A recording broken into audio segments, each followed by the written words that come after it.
Hello everyone, I'm ABIGAIL DEGALA, the reporter for this topic, Approaches to the Study of Ethics. So because I am not around, I will show you some videos in connection with my report. But first, let us define ethics. It refers to well-founded standards of right and wrong that prescribe what humans ought to do, usually in terms of rights, obligations, benefit to society, fairness, and social virtues.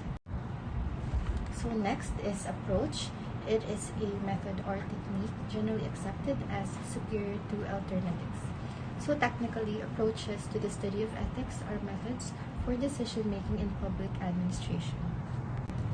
So because this study is about ethics in public administration, let us watch these videos that I prepared for my report. So let's start. Ethics. The term ethics often describes the investigation and analysis of moral principles and dilemmas. Traditionally, philosophers and religious scholars have studied ethics. More recently, scholars from various disciplines have entered the field, creating new approaches to the study of ethics, such as behavioral ethics and applied ethics. The term ethics can also refer to rules or guidelines that establish what conduct is right and wrong for individuals and for groups. For example, codes of conduct express relevant ethical standards for many professions, such as medicine, law, journalism, and accounting.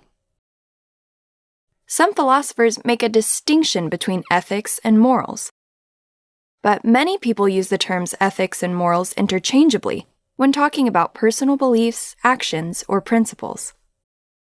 For example, it's common to say, "My ethics prevent me from cheating." It's also common to use morals in this sentence instead.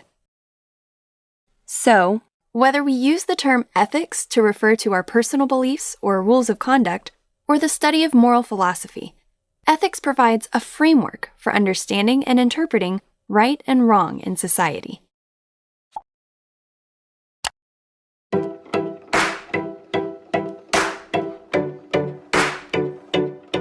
Think about the last time you made a big decision. Why did you make that choice? What made you choose one way rather than picking any of the other options available to you? There was a time when the answer to this question seemed simple, a time when we thought that people were entirely rational. Now, we know that decision-making is more like an iceberg. So much of the activity happens beneath the surface. To feel confident about your choices, it helps to be aware of 4 key drivers of decision-making. First, there are our unconscious thoughts. Our minds are designed to process huge amounts of information at extremely high speeds. They do this by using heuristics, like little mental shortcuts.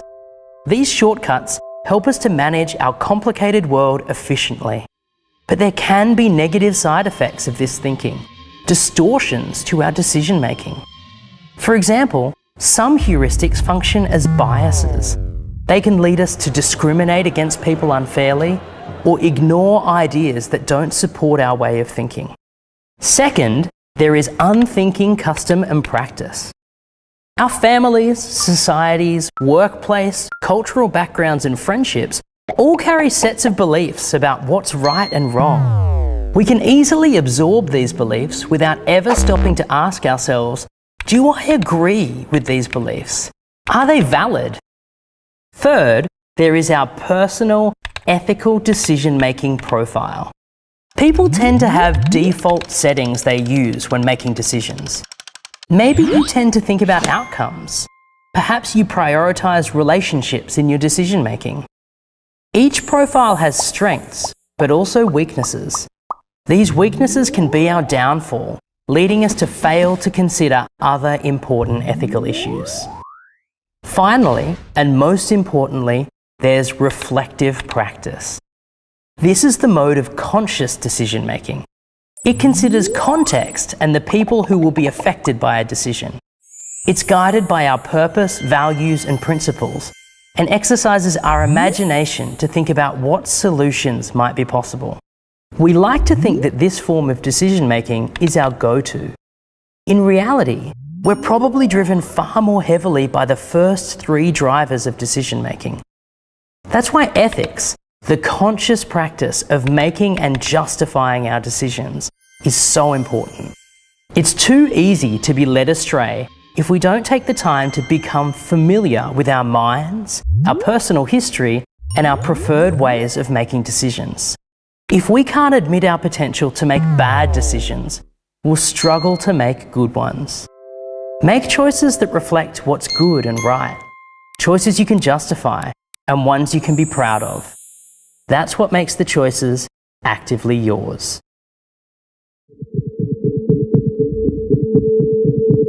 Ethics are standards that try to guide people on where to draw the line between right and wrong. Although this is a difficult task at times, there's a few approaches to consider when deciding if a decision is ethical. Ethical approaches that can help lead to ethical decision making. There's the utilitarian approach, fairness approach, common good approach, and virtue approach. Let's now grasp a basic understanding of each of these approaches. The utilitarian approach points out the philosophical idea of doing the greatest good to the greatest number. For example, if we were to redistribute wealth in our society, it would probably leave more people better off than before. According to the utilitarian approach, this is an ethical decision. This approach can be flawed as not all ethical decisions should be focused on the greatest number.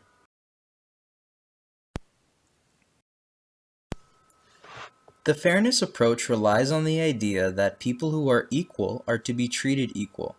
This is a great approach as it deviates from giving an unethical decision to the majority or leave any gray areas. If two people are performing the same job, they should be paid equally.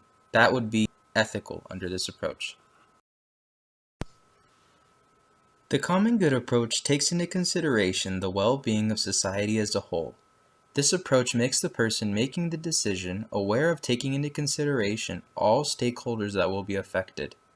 An example is building an eco-city for both society and the environment. This would be an ethical decision according to the common good approach, as all would benefit. Last but not least, the virtue approach is the core of all approaches in my view. It can be applied to most dilemmas and is one of the most efficient ways to come to an ethical decision. The idea is to ask oneself if this decision would be made by the person one wishes to be or become.